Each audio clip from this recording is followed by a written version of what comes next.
Okay, Assalamualaikum. Good afternoon. Okay. Sebab apa saya panggil you all, saya choose you all as saya punya sale advisor, because record you all punya sale sebelum ni banyak, you all banyak jual X50, X50. Okay, so you all kena tahu kita punya new competitor yang baru launch tak silap saya awal bulan ni, iaitu S-Force. Okay, S-Force, Mitsubishi S-Force lah. Okay, so Mitsubishi S-Force ni dia sama segmen dengan X50. Dia duduk dalam kategori B lah, B segmen. Okay, SUV B segmen. Okay, record ni, so benda ni record tau. Okay.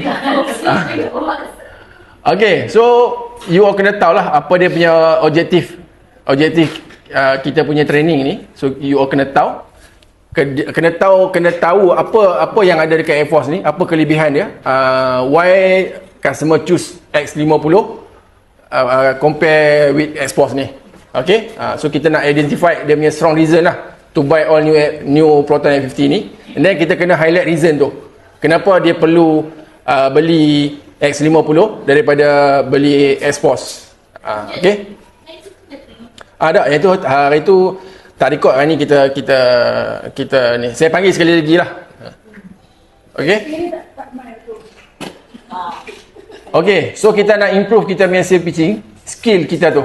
Kita kena ada skill lah, untuk kita kena ada strong reason, kita kena ada clear reason, kita kena ada skill. Okay, baru kita boleh close. Okay, so next slide, you all tengok kalau kita ikut segmen SUV segmen B ni, X50 ni king lah. Okay, daripada start dia launch year 2020 until now lah.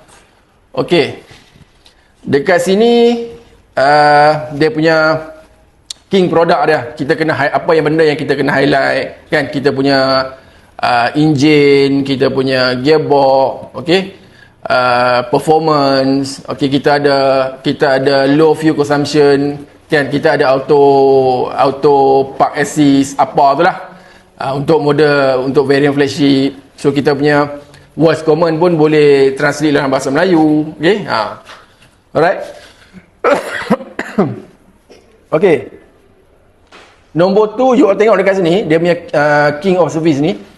Jadi kita punya network outlet kita punya ni, kalau kata berlaku apa-apa masalah dekat kereta kita tak perlu risau, sebab kita ada 190 outlet nationwide. Okay, so kalau kata customer breakdown kat mana-mana saja pun kan, kawasan kampung apakah, kita punya service center ada je berdekatan dengan kawasan customer tu. Okay, so kita tengok dia punya dimension dan color comparison. Okay, kalau kata dimension ni, kita tengok dia punya panjang, dia punya lebar, dia punya tinggi, wheelbase dia